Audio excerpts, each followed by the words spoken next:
Hi friends, ಮಂಗಳ ಪಾಕಶಾಲೆಗೆ ಸ್ವಾಗತ. ಬನ್ನಿ, ನಾನಿವತ್ತು ತರಕಾರಿ ಮತ್ತು ಸಾಂಬಾರು ಪುಡಿ ಬಳಸ್ದಲೇ ಸಾಂಬಾರು ಮಾಡ್ಕೊಳ್ಳೋದು ಹೇಗೆ ಅಂತ ತೋರಿಸ್ಕೊಡ್ತೀನಿ. ಈಸಿಯಾಗಿ ಮಾಡ್ಕೊಳ್ಬಹುದು. ತರಕಾರಿ ಮನೇಲಿ ಇಲ್ಲದ ಟೈಮಲ್ಲಿ ಈ ಸಾಂಬಾರನ್ನ ಮಾಡ್ಕೊಳ್ಬಹುದು. ತುಂಬಾ ಚೆನ್ನಾಗಿರುತ್ತೆ. ರೊಟ್ಟಿ, ಚಪಾತಿ, ಅನ್ನಕ್ಕೆ ತುಂಬಾ ಚೆನ್ನಾಗಿರುತ್ತೆ. ಬನ್ನಿ ಈಗ ಮಾಡೋದು ಹೇಗೆ ಅಂತ ನೋಡೋಣ. ನೋಡೋದಕ್ಕಿಂತ ಮುಂಚೆ ಇನ್ನೂ ನನ್ನ ಚಾನಲ್ನ ಸಬ್ಸ್ಕ್ರೈಬ್ ಮಾಡ್ಕೊಳ್ತೆ ಹಾಗೆ ನೋಡ್ತಾ ಇದ್ದರೆ ಪ್ಲೀಸ್ ನನ್ನ ಚಾನಲ್ನ ಸಬ್ಸ್ಕ್ರೈಬ್ ಮಾಡ್ಕೊಳ್ಳಿ. ಹೊಸ ವಿಡಿಯೋಕ್ಕೋಸ್ಕರ ಬೆಲ್ ಐಕನ್ನು ಕ್ಲಿಕ್ ಮಾಡಿ. ಬನ್ನಿ ಈಗ ಮಾಡೋದು ಹೇಗೆ ಅಂತ ನೋಡೋಣ. ಮೊದಲನೇದಾಗಿ ನಾನಿಲ್ಲಿ ಒಂದು ಕುಕ್ಕರ್ನ ತಗೊಂಡಿದ್ದೀನಿ. ಅದಕ್ಕೆ ಒಂದು ಬಟ್ಲಿನಷ್ಟು ತೊಗರಿಬೇಳೆನ ತಗೊಂಡಿದ್ದೀನಿ. ಅದನ್ನು ನೀಟಾಗಿ ತೊಳೆದ್ಬಿಟ್ಟು ಒಂದು ಕುಕ್ಕರ್ಗೆ ಸೇರಿಸ್ಕೊಳ್ತಾ ಇದ್ದೀನಿ. ಅದಾದಮೇಲೆ 1 ಸ್ಪೂನಷ್ಟು ಹಚ್ಚ ಖಾರದ ಪುಡಿನ ಸೇರಿಸ್ಕೊಂಡಿದ್ದೀನಿ. 2 ಟೊಮೊಟೊನ ಸೇರಿಸ್ಕೊಂಡಿದ್ದೀನಿ. ನಾನು ಈ ಬಟ್ಲಲ್ಲಿ 1 ಬಟ್ಲು ತೊಗರಿಬೇಳೆನ ಸೇರಿಸ್ಕೊಂಡಿದ್ದೆ. 1 ಚಿಟಿಕೆಯಷ್ಟು ಅರಿಶಿನ ಸೇರಿಸ್ಕೊಂಡಿದ್ದೀನಿ.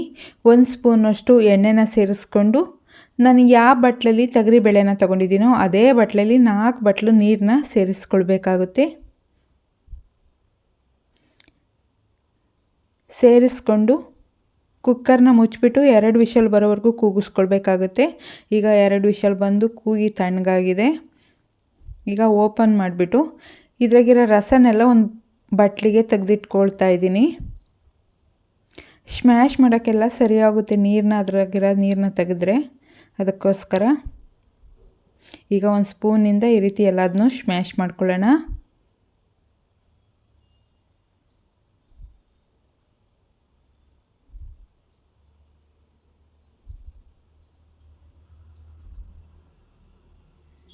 ಈಗ ಚೆನ್ನಾಗಿ ಸ್ಮ್ಯಾಶ್ ಮಾಡ್ಕೊಂಡಿದ್ದಾದಮೇಲೆ ನಾನಿಲ್ಲಿ ರಸನ ಬಸ್ತಿಟ್ಟಿದ್ನಲ್ಲ ಅದನ್ನು ಸೇರಿಸ್ಕೊಳ್ತಾ ಇದ್ದೀನಿ. ಅದಾದಮೇಲೆ ಒಂದು ಸ್ವಲ್ಪ ಹುಣಸೆಹಣ್ಣ ನೆನೆಹಾಕಿಟ್ಟಿದ್ದೆ. ಒಂದು ನಿಂಬೆಹಣ್ಣಿನ ಗಾತ್ರಕ್ಕಿಂತ ಒಂದು ಸ್ವಲ್ಪ ಚಿಕ್ಕದಾಗಿರೋದು ಹುಣಸೆಹಣ್ಣ ನೆನೆಹಾಕಿದ್ದೆ. ಅದನ್ನು ಈ ರೀತಿ ತಕ್ಕೊಂಬಿಟ್ಟು ಸೇರಿಸ್ಕೊಳ್ತಾ ಇದ್ದೀನಿ. ರಸನ ಸೇರಿಸ್ಕೊಂಡು ಒಂದು ಸಲ ಚೆನ್ನಾಗಿ ಮಿಕ್ಸ್ ಮಾಡ್ಕೊಳ್ಳೋಣ. ಇದನ್ನು ಒಂದು ಸೈಡ್ಗೆ ಎತ್ತಿಟ್ಟು ಗ್ಯಾಸ್ ಮೇಲೆ ಒಂದು ಪಾತ್ರೆನ ಇಟ್ಕೊಂಡಿದ್ದೀನಿ. ಅದಕ್ಕೆ ಒಂದು 2 ಸ್ಪೂನಷ್ಟು ಎಣ್ಣೆನ ಸೇರಿಸ್ಕೊಂಡಿದ್ದೀನಿ. ಎಣ್ಣೆ ಚೆನ್ನಾಗಿ ಕಾದ್ಮೇಲೆ 1/4 ಸ್ಪೂನ್ ಸಾಸಿವೆ, 1/4 ಸ್ಪೂನ್ ಜೀರಿಗೆನ ಸೇರಿಸ್ಕೊಳ್ತಾ ಇದ್ದೀನಿ. ಸಾಸಿವೆ ಜೀರಿಗೆ ಚೆನ್ನಾಗಿ ಚಟಪಟ ಆದಮೇಲೆ ಒಂದು 5ರಿಂದ 6 ಬೆಳ್ಳುಳ್ಳಿ ಇಲಕ್ಕನ್ನ ಸಿಪ್ಪೆ ತೆಗೆದುಬಿಟ್ಟು ಕಟ್ ಮಾಡಿ ಸೇರಿಸ್ಕೊಳ್ತಾ ಇದ್ದೀನಿ. ನೀವು ಬೇಕು ಅಂದರೆ ಜಜ್ಜಿಬಿಟ್ಟು ಬೇಕಾದರೂ ಸೇರಿಸ್ಕೊಳ್ಬೋದು. ಒಂದು 4ರಿಂದ 5 ಹಸಿಮೆಣ್ಸಿನ್ಕಾಯಿನ ಸೇರಿಸ್ಕೊಂಡಿದ್ದೀನಿ. 2 ಒಣಮೆಣ್ಸಿನ್ಕಾಯಿನ ಮುರಿದುಬಿಟ್ಟು ಸೇರಿಸ್ಕೊಳ್ತಾ ಇದ್ದೀನಿ. ಒಂದು ಸ್ವಲ್ಪ ಕರಿಬೇವನ್ನ ಸೇರಿಸ್ಕೊಳ್ತಾ ಇದ್ದೀನಿ. ಸೇರಿಸ್ಕೊಂಡು ಇದನ್ನೆಲ್ಲ ಚೆನ್ನಾಗಿ ಫ್ರೈ ಮಾಡ್ಕೊಳ್ಳೋಣ. ಒಂದು 2ರಿಂದ 3 ನಿಮಿಷ ಚೆನ್ನಾಗಿ ಫ್ರೈ ಆದಮೇಲೆ ನಾನಿಲ್ಲಿ 1 ಗೆಡ್ಡೆ ಈರುಳ್ಳಿನ ಕಟ್ ಮಾಡಿಬಿಟ್ಟು ಸೇರಿಸ್ಕೊಳ್ತಾ ಇದ್ದೀನಿ. ಇದನ್ನು ಚೆನ್ನಾಗಿ ಫ್ರೈ ಮಾಡ್ಕೊಳ್ಬೇಕು.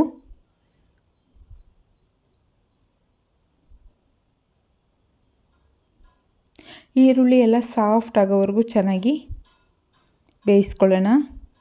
ಈಗ ಈರುಳ್ಳಿ ಸಾಫ್ಟ್ ಆದಮೇಲೆ ನಾನಿಲ್ಲಿ ಸ್ಮ್ಯಾಶ್ ಮಾಡಿ ಇಟ್ಕೊಂಡಿದ್ದ ಬೇಳೆ ಇದನ್ನೆಲ್ಲ ಸೇರಿಸ್ಕೊಳ್ತಾ ಇದ್ದೀನಿ.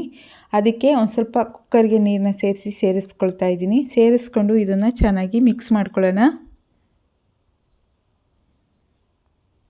ಮಿಕ್ಸ್ ಮಾಡ್ಕೊಂಡಿದ್ದಾದಮೇಲೆ ರುಚಿಗೆ ಎಷ್ಟು ಬೇಕಷ್ಟು ಉಪ್ಪನ್ನು ಸೇರಿಸ್ಕೊಂಡು ಒಂದು ಸಲ ಮಿಕ್ಸ್ ಮಾಡ್ಕೊಳ್ಳೋಣ.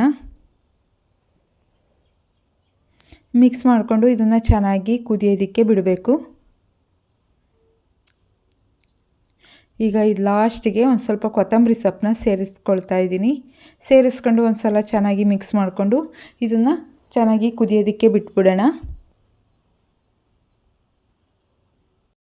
ಈಗ ಸಾಂಬಾರು ಮಾಡೋದಕ್ಕೆ ಟೈಮ್ ಇಲ್ಲ ಅಂದಾಗ ಮತ್ತು ತರಕಾರಿ ಇಲ್ಲದಾಗ ಈ ಸಾಂಬಾರನ್ನ ಮಾಡ್ಕೊಳ್ಬಹುದು. ತುಂಬಾ ಚೆನ್ನಾಗಿರುತ್ತೆ.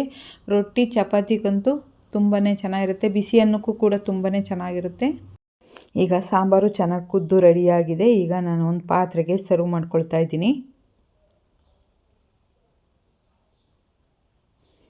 ನೋಡಿದ್ರಲ್ಲ ಫ್ರೆಂಡ್ಸ್, ಎಷ್ಟು ಈಸಿಯಾಗಿ ಈ ಸಾಂಬಾರನ್ನ ಮಾಡ್ಕೊಳ್ಬಹುದು ಅಂತ. ತರಕಾರಿ ಸಾಂಬಾರು ಪುಡಿ ಬಳಸ್ದಲೇ ಈ ಸಾಂಬಾರು ಮಾಡಿದ್ದೀನಿ. ಟೇಸ್ಟ್ ಅಂತೂ ತುಂಬಾ ಚೆನ್ನಾಗಿರುತ್ತೆ.